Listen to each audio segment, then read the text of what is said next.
ધોરણ 10 સામાજિક વિજ્ઞાન પ્રકરણ 18 ભાવ વધારો અને ગ્રાહક જાગૃતિ ભાગ 5. વિદ્યાર્થી મિત્રો, આપણે ચોથા ભાગમાં ગ્રાહકની ફરજો અને ગ્રાહક સુરક્ષાના કુલ 4 જે ઉપાયો છે એમાં આપણે 2 ઉપાયો, એક ત્રિસ્તરીય અર્ધન્યાયી અદાલતો અને ગ્રાહક મંડળો અથવા ગ્રાહક સુરક્ષા પરિષદો ત્યાં સુધીની ચર્ચા આપણે ચોથા ભાગમાં કરી હતી.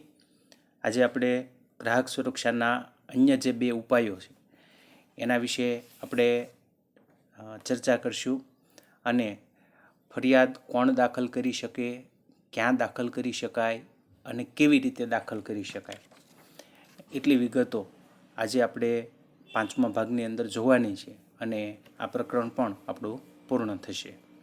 તો આપણે જોઈએ ગ્રાહક સુરક્ષાના ઉપાયોમાં ત્રીજો ઉપાય છે જાહેર વિતરણ પ્રણાલી. જાહેર વિતરણ પ્રણાલી એટલે વ્યાજબી ભાવની દુકાનો.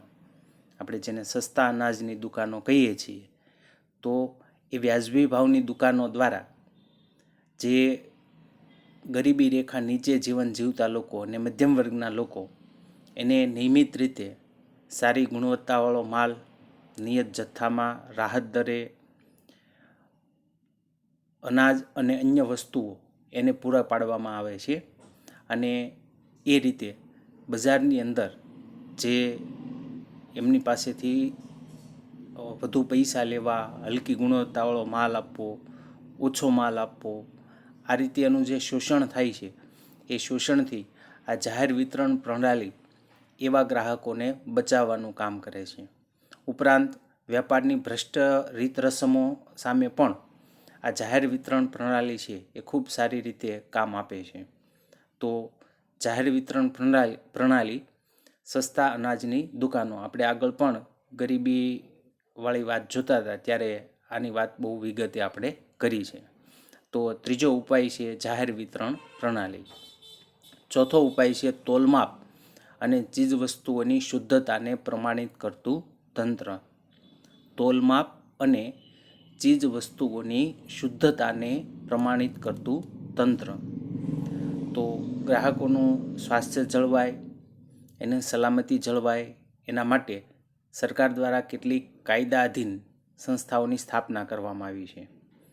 આવી સંસ્થાઓ જે ઉત્પાદકો માલસામાન વસ્તુઓનું ઉત્પાદન કરે છે એની ગુણવત્તા અને એની શુદ્ધતા એની તપાસ કરે છે, એને ચકાસણી કરે છે અને એને પ્રમાણિત કરવાનું કામ કરે છે.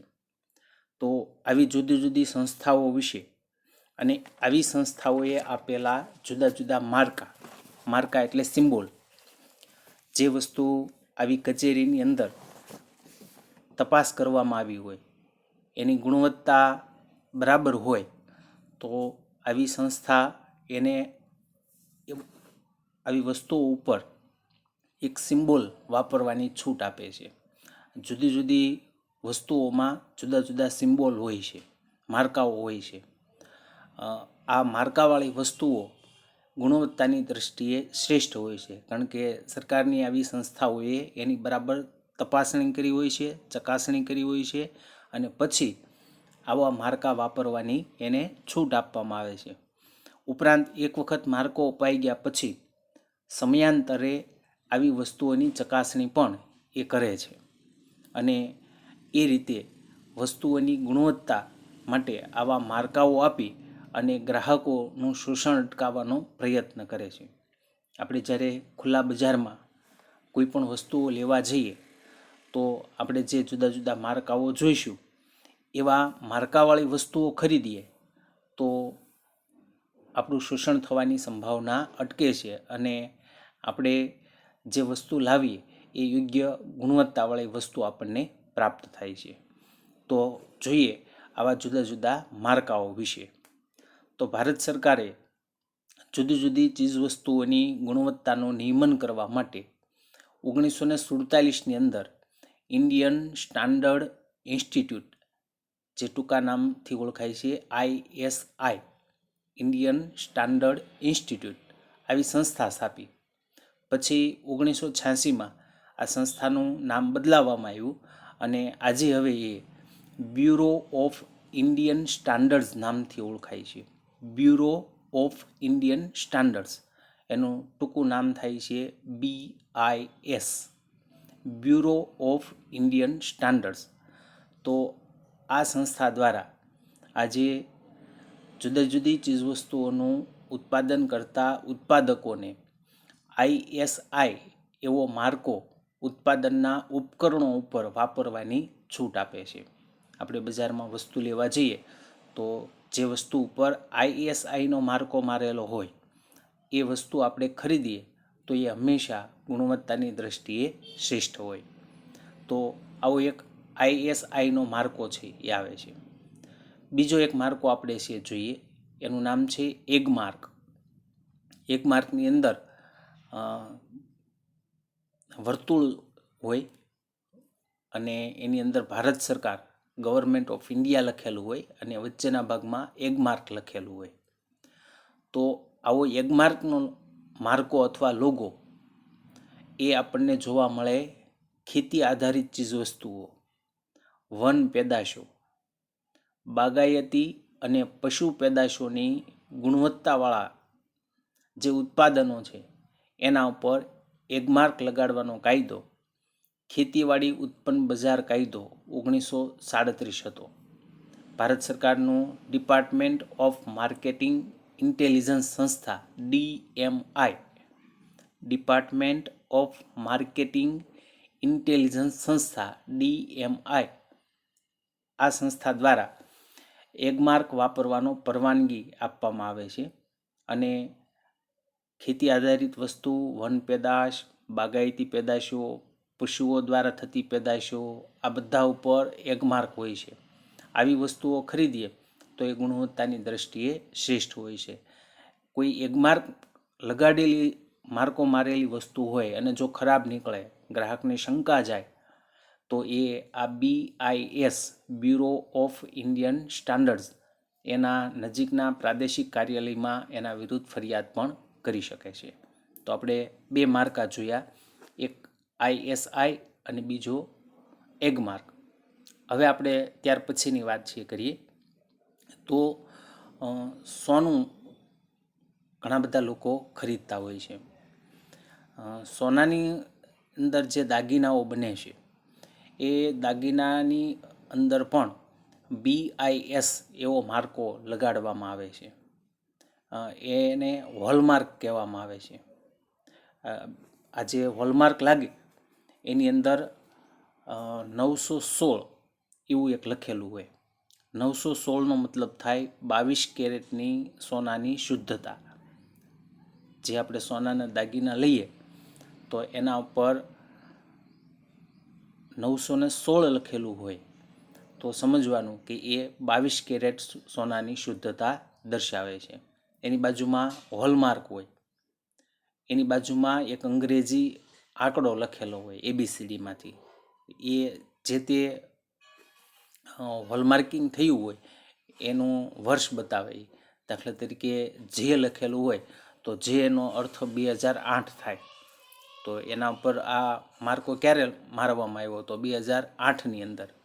ઉપરાંત જેણે એ જ્વેલરી બનાવી છે અને જે વેચે છે એનો માર્કો પણ એની અંદર છે એ હોય છે.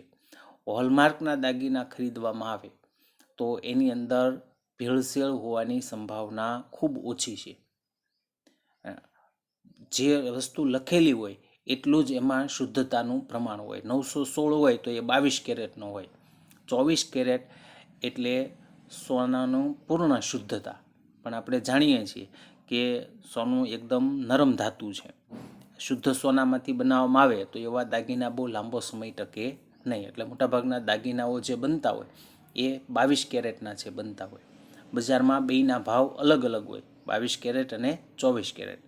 તો આપણે આવા હોલમાર્કવાળા દાગીનાઓ ખરીદીએ તો એનો સૌથી મોટો ફાયદો એ છે કે સોનું એ કિંમતી ધાતુ છે અને એની અંદર ભેળસેળની સંભાવનાઓ પણ ખૂબ હોય છે.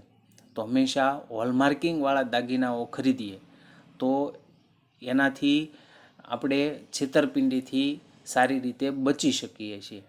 અને હોલમાર્કના દાગીનામાં એ પણ સુવિધા આપણને મળે છે કે જ્યારે આપણે એને પાછા વેચવા જઈએ ત્યારે જેટલા કેરેટનું એ હોય એ પ્રમાણેનો ભાવ એ સમયે જે હોય એ આપણને મળે. દાખલા તરીકે આપણે 5 વર્ષ પહેલાં કોઈ દાગીનો 22 કેરેટવાળો ખરીદ્યો અને ત્યારે જે ભાવ હતો એ ચૂક્યો. 5 વર્ષ પછી આપણે હવે એને વેચી નાખવું છે તો બજારમાં આપણે જઈએ તો આજે 22 કેરેટના જે ભાવ ચાલતા હોય એ ભાવ આપણને પાછા પૈસા આપણને એમાંથી મળે. તો હોલમાર્કના દાગીના છે એનો આ પણ એક ફાયદો રહેલો છે. એટલે સોનાની અંદર હંમેશા હોલમાર્ક હોય એવા દાગીના ખરીદવા જોઈએ. ત્યાર પછીનો એક માર્કો આવે છે FPO. FPOનો મતલબ થાય છે ફૂડ પ્રોડક્ટ ઓર્ડર. FPO આ માર્કો શેના ઉપર જોવા મળે? તો આ Marco jam, fruit, juice, can અને ટીનની અંદર પેક કરેલા ફળો અને શાકભાજીના ઉત્પાદિત વસ્તુઓ ઉપર FPO એવો માર્કો લગાવવામાં આવે છે. એ ગુણવત્તાની દૃષ્ટિએ શ્રેષ્ઠ ઉત્પાદનો હોય છે. ત્યાર પછી આપણે ISI વિશેની વાત કરી હતી. તો ISIનો માર્કો ટેક્સટાઇલ એટલે કે કાપડ, કેમિકલ, જંતુનાશકો, રબર અને પ્લાસ્ટિકની બનાવટો, સિમેન્ટની ધાતુ, તમામ પ્રકારના ઇલેક્ટ્રોનિક ઉપકરણો આ બધા ઉપર ISIનો માર્કો BIS દ્વારા લગાડવા માટે આપવામાં આવે છે. અને આવી વસ્તુઓ ખરીદીએ તો એ ગુણવત્તાની દૃષ્ટિએ શ્રેષ્ઠ હોય છે. ત્યાર પછી આવે છે હોલમાર્ક. એટલે હોલમાર્ક જે છે એ ઊન અને ઊનની બનાવટો, ઊનમાંથી બનેલા પોશાક, કપડાં એના ઉપર હોલમાર્કનો લોગો છે એ હોય છે. જેના પર હોલમાર્કનો લોગો હોય તો સમજવાનું કે એ શુદ્ધ 100% ઊનમાંથી બનેલી વસ્તુઓ છે. એટલે ઊનમાંથી બનેલી વસ્તુઓ આપણે લેવી હોય તો હોલમાર્કનો લોગો છે એ જોઈ અને ખરીદવી જોઈએ. ત્યાર પછી આવે છે એક MPO. MPOનું ફૂલ ફોર્મ થાય મીટ પ્રોસેસિંગ ઓપ્ટિમાઇઝર.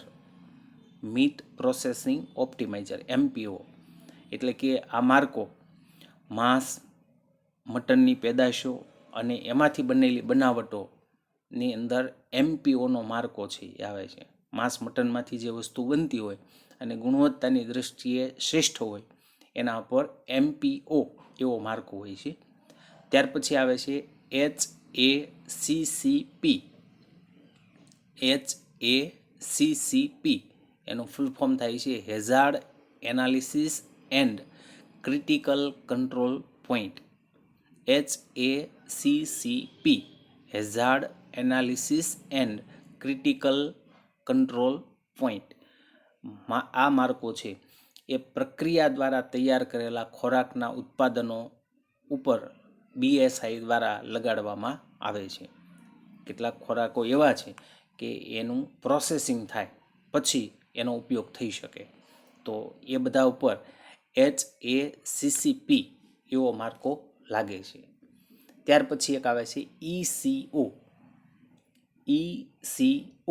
આ ECOનો માર્કો છે એ સાબુ, ડિટર્જન્ટ, કાગળ, લુબ્રિકેન્ટિંગ ઓઇલ,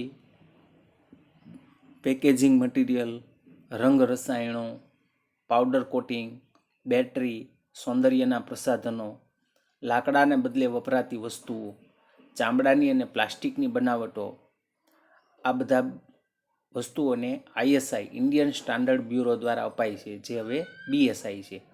તો BSI દ્વારા ECOનો માર્કો આપવામાં આવે છે. સાબુ, ડિટર્જન્ટ, કાગળ, લુબ્રિકેન્ટિંગ ઓઇલ, પેકેજિંગ મટીરિયલ, રંગ રસાયણો, પાવડર કોટિંગ, બેટરી, સૌંદર્ય પ્રસાધનો, લાકડાને બદલે વપરાતી વસ્તુ, ચામડું, પ્લાસ્ટિકની બનાવટો આ બધા ઉપર ECO એવો માર્કો લગાડવામાં આવે છે. તો આવી માર્કાવાળી વસ્તુઓ ખરીદીએ તો એ હંમેશા ગુણવત્તાની દૃષ્ટિએ શ્રેષ્ઠ હોય છે. સરકારની આ સંસ્થાઓએ એને બરાબર રીતે ચકાસી હોય છે, એને તપાસી હોય છે, એને પ્રમાણિત કરી હોય છે અને પછી આવી વસ્તુઓ ઉપર કંપનીઓને આવો માર્કો વાપરવાની છૂટ આપવામાં આવે છે. ઉપરાંત સમયાંતરે એની પાછી ચકાસણી પણ થતી રહે છે. તો હંમેશા એક ગ્રાહક તરીકે આવી માર્કાવાળી વસ્તુઓ જો આપણે ખરીદીએ તો શોષણ થવાની સંભાવનાઓ સાવ શૂન્ય થઈ જાય છે. આ આપણે જે માર્કાઓ જોયા એ આપણા દેશની અંદર વપરાતા માર્કાઓ છે. આવી જ રીતે વિશ્વના જુદા જુદા દેશોમાં વેચાતી વસ્તુઓ હોય તો એના માટે પણ ગુણવત્તા સંદર્ભમાં માર્કાની વ્યવસ્થા થઈ છે. તો જોઈએ આપણે આંતરરાષ્ટ્રીય કક્ષાએ એના માટેની સંસ્થાઓ. તો આંતરરાષ્ટ્રીય કક્ષાએ 2 સંસ્થાઓ છે એ આ ગુણવત્તાના સંદર્ભમાં કામ કરી રહી છે. એક સંસ્થાનું નામ છે ISO, international standardization organization. ISO, international standardization organization. એનું મુખ્ય મથક જીનીવાની અંદર છે. એની સ્થાપના 1947માં થઈ હતી. એનું કામ આંતરરાષ્ટ્રીય સમજૂતી ISO 9000 આંતરરાષ્ટ્રીય ગુણવત્તાનું પ્રમાણપત્ર ઉત્પાદન એકમો અને સંસ્થાને આપવામાં આવે છે. અને એક બીજું પ્રમાણપત્ર છે ISO 14000. એ પર્યાવરણ વ્યવસ્થાપન પદ્ધતિ માટે ઇન્ટરનેશનલ ઓર્ગેનાઇઝેશન દ્વારા અપાય છે, જે ઉચ્ચ ગુણવત્તા ધરાવતી ઓફિસો અને સંસ્થાઓ હોવાનું પ્રમાણપત્ર છે. તો આ ISO દ્વારા આંતરરાષ્ટ્રીય કક્ષાએ 2 પ્રકારના માર્કાઓ છે. એક ISO 9000 અને એક ISO 14000. 9000 વાળી શ્રેણી જે છે એ જુદી જુદી વસ્તુઓ માટે આપવામાં આવે છે, જ્યારે 14000 વાળી શ્રેણી ઓફિસ અને સંસ્થાઓને આપવામાં આવે છે. તો આજે આપણે જોઈએ છીએ કે બજાર મુક્ત થઈ ગયું છે અને વિશ્વ લેવલે જુદી જુદી કંપનીઓ પોતાની ચીજ વસ્તુઓ વેચે છે. હવે આખા વિશ્વના જુદા જુદા દેશોમાં વસ્તુ વપરાતી હોય તો એવી વસ્તુઓ જો ગુણવત્તાયુક્ત છે હોય તો એના માટે ISO એવો માર્કો લગાડવામાં આવે છે. તમે કોઈ પણ વસ્તુ ખરીદો એના ઉપર ISO 9000 એવું લખેલું હોય તો સમજવાનું કે આ આંતરરાષ્ટ્રીય કક્ષાએ ગુણવત્તા ધરાવતી વસ્તુ છે અને એવી વસ્તુઓની અંદર આપણા પૈસાનું પૂરું વળતર આપણને પ્રાપ્ત થાય. એની ખરાબ થવાની, બગડવાની સંભાવનાઓ ખૂબ ઓછી હોય, કારણ કે એ આંતરરાષ્ટ્રીય સ્તરે પ્રમાણિત થયેલું હોય છે. અને આવી ઓફિસ અને સંસ્થાઓ હોય તો એને 14000 ISO એવું પ્રમાણપત્ર એને આપવામાં આવ્યું હોય. તો ઇન્ટરનેશનલ ધારાધોરણ પ્રમાણે આવી સંસ્થાઓ કામ કરતી હોય એટલે એની કામગીરી પણ શ્રેષ્ઠ હોય. તો આપણે 2 સંસ્થાઓની જે વાત કરવાની છે એમાંની એક સંસ્થા વિશે ISO, ઇન્ટરનેશનલ સ્ટાન્ડર્ડાઇઝેશન ઓર્ગેનાઇઝેશન, એ સંસ્થા વિશેની વાત આપણે પૂર્ણ કરી. હવે એવી જ બીજી સંસ્થા છે કોડેક્સ એલિમેન્ટરીયસ કમિશન, ટૂંકમાં એ CAC એવા નામથી ઓળખાય છે. Codex Alimentarius Commission, CAC. ખોરાકને લગતું આંતરરાષ્ટ્રીય કમિશન છે અને એમાં આંતરરાષ્ટ્રીય ખાદ્ય પદાર્થોને પ્રમાણિત કરવાનું કામ કરવામાં આવે છે.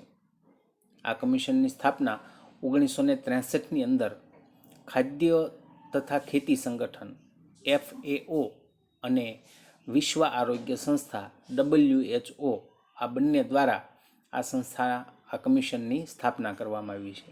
એનું મુખ્ય મથક ઇટાલીની રાજધાની રોમની અંદર છે. CAC એવો માર્કો ક્યાં હોય તો દૂધની બનાવટો, માંસ, માછલી, ખાદ્ય પદાર્થો, આ બધા ઉત્પાદનોને પ્રમાણિત કરવાનું અને આંતરરાષ્ટ્રીય સ્તરે વેપાર નીતિ નિયમો ઘડવાનું કામ આ સંસ્થા કરે છે. એટલે ખાસ કરીને જે ખાદ્ય પદાર્થો છે એના ઉપર CACનો માર્કો હોય તો એમ સમજવાનું કે આ વસ્તુ આંતરરાષ્ટ્રીય કક્ષાએ વેચાય છે અને એ આંતરરાષ્ટ્રીય કક્ષાએ ગુણવત્તા ધરાવતી વસ્તુ છે. ભારતની અંદર આપણે પહેલી સંસ્થા જે જોઈ ISO, તો એ સંસ્થા આપણી ભારતીય સંસ્થા BIS છે એની સાથે સંપર્કમાં રહી અને કામગીરી કરે છે. જ્યારે આપણે બીજી સંસ્થા જોઈ CAC, કોડેક્સ એલિમેન્ટરીયસ કમિશન, તો એ ભારતની director general of health services એના સાથે સંપર્કમાં રહી અને કામ કરે છે. તો મિત્રો, રાષ્ટ્રીય અને આંતરરાષ્ટ્રીય એમ બંને લેવલે વસ્તુઓની ગુણવત્તાની પ્રમાણિત કરતું એક આખું તંત્ર છે. અને આવી વસ્તુઓ ગ્રાહકો ખરીદતા થાય એના માટે ગ્રાહકને જાગૃત કરવાના પ્રયત્નો છે એ થાય છે. હવે ખૂબ અગત્યના મુદ્દાઓ આપણે જોવાના છે. ફરિયાદ કોણ દાખલ કરી શકે અને ક્યાં? આપણે એક આજીવન ગ્રાહક રહેવાના અને આપણી સાથે જો છેતરપિંડી થાય તો એના માટે આ જાણવું સમજવું ખૂબ અગત્યનું છે. પરીક્ષાની દૃષ્ટિએ તો છે જ મહત્ત્વનું, પણ જીવનમાં પણ ખૂબ મહત્ત્વનું છે. ફરિયાદ કોણ દાખલ કરી શકે, ક્યાં દાખલ કરી શકાય અને કેવી રીતે કરી શકાય. તો આ ત્રણેય વસ્તુ જોઈએ આપણે. સૌપ્રથમ આપણે જોઈએ કે ફરિયાદ કોણ દાખલ કરી શકે. તો એમાં 5 બાબતો છે. પહેલી વાત છે ગ્રાહક પોતે. ફરિયાદ કોણ દાખલ કરી શકે? તો એક તો ગ્રાહક પોતે દાખલ કરી શકે. બીજું કોણ દાખલ કરી શકે? તો કેન્દ્ર સરકાર, રાજ્ય સરકાર અથવા કેન્દ્ર શાસિત પ્રદેશોની સરકાર પણ ફરિયાદ દાખલ કરી શકે. એટલે ત્રણેય લેવલે સરકાર છે એ ફરિયાદ દાખલ કરી શકે. ત્રીજી વાત એમાં છે ગ્રાહક મંડળ કે જે કંપની કાયદા કે અન્ય પ્રવર્તમાન કાયદા હેઠળ નોંધાયેલા હોય તે. આપણે જોઈ ગયા કે ગ્રાહકોની જાગૃતિ માટે ગ્રાહકો ભેગા થઈ અને ગ્રાહક સુરક્ષા મંડળો સ્થાપે છે. તો આવા મંડળો ફરિયાદ કરી શકે. ચોથી બાબત છે એક કે એથી વધુ ગ્રાહકો વતી પ્રતિનિધિ સ્વરૂપે કોઈ ગ્રાહક કે જેમાં બધા ગ્રાહકોનું સમાન હિત હોય એ ફરિયાદ દાખલ કરી શકે.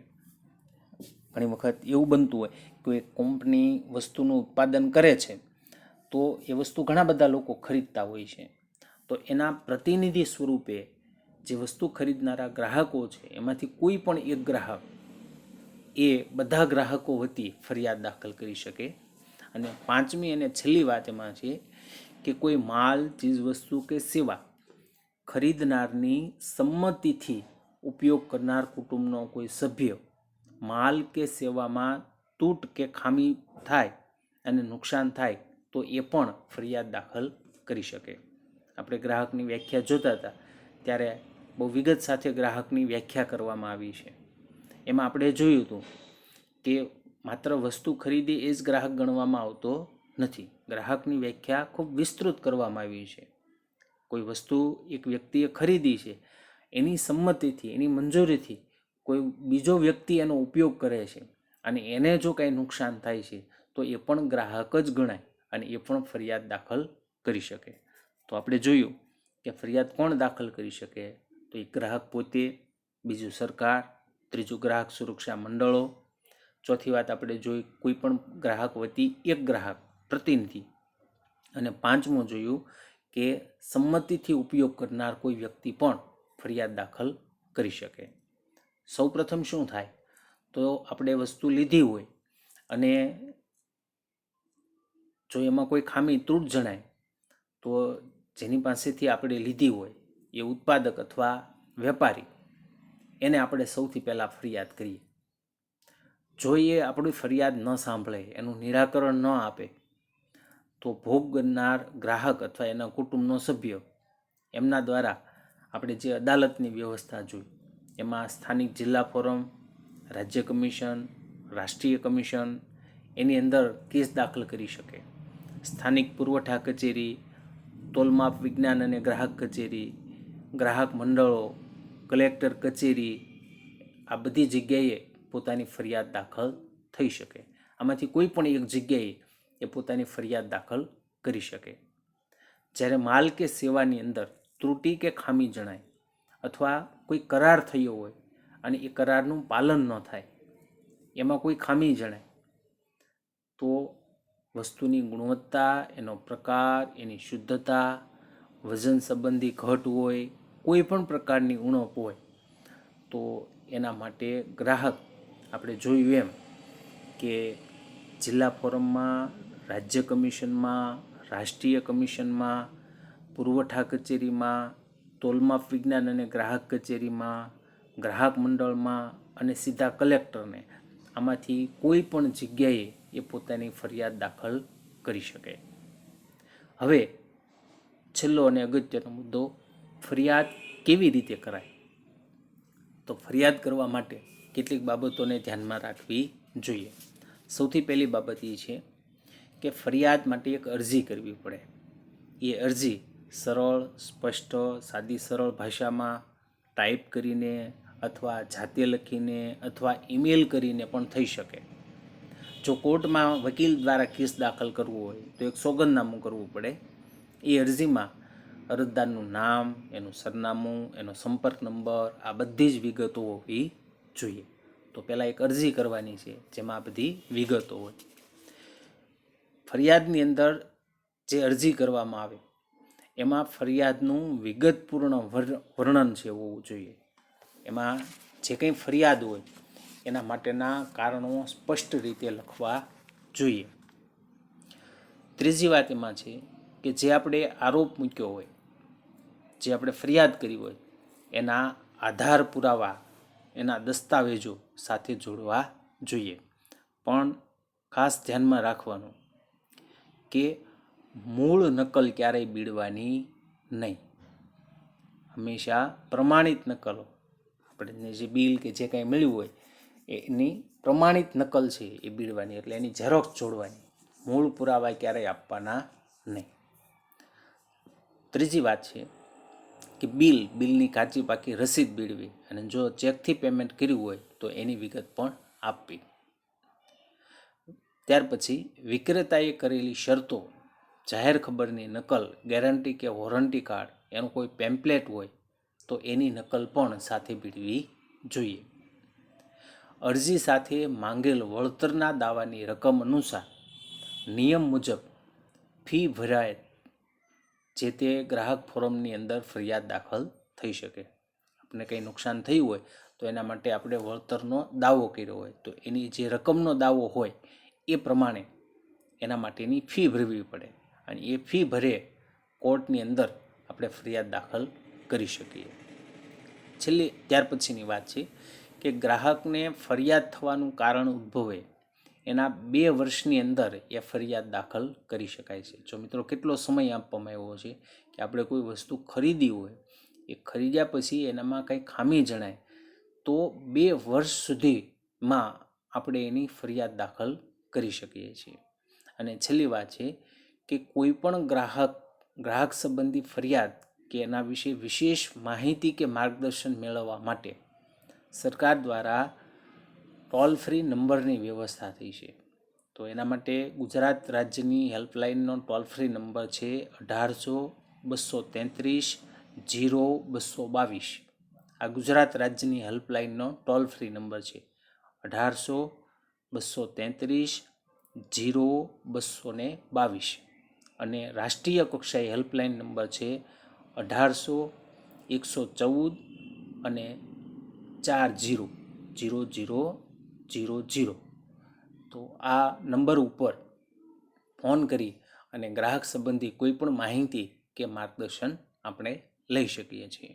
તો મિત્રો, અહીંયા આપણું પ્રકરણ છે એ પૂર્ણ થાય છે. હવે પછીનો જે આપણો લેક્ચર આવશે એમાં આપણે નવું પ્રકરણ શરૂ કરશું. 19મું પ્રકરણનું નામ છે માનવ વિકાસ. પણ એ નવું શરૂ કરીએ એ પહેલાં આપણે આ પ્રકરણની 18મા પ્રકરણની ગૂગલ ફોર્મમાં ઓનલાઈન ટેસ્ટ મૂકશું. એટલે હવે પછીનો આપણો જ્યારે પીરિયડ આવશે ત્યારે લેક્ચર પણ મુકાશે અને ટેસ્ટ પણ મુકાશે. એટલે આજથી તમારે 18મા પ્રકરણની તૈયારી છે એ શરૂ કરી દેવાની છે. બધા જ ભાગ આમાં પીડ્યા જ છે. ફરીવાર રિપીટ કરવાના, વાંચવાના, બરાબર રીતે તૈયારી કરવાની. અને પછીના પીરિયડમાં આપણે 19મો પાઠ એનું લેક્ચર પણ મુકાશે અને સાથે આપણે ઓનલાઈન ટેસ્ટ પણ મૂકશું. તો હવે પછીના દિવસોમાં તમારે આ કામ કરવાનું છે. આજનું હોમવર્ક વોટ્સએપની અંદર થોડી વારમાં છે એ મૂકું છું, જેના પ્રશ્નોના જવાબ તમારે આપવાના રહેશે. તો આજનો લેક્ચર આપણે અહીંયા પૂર્ણ કરીએ છીએ.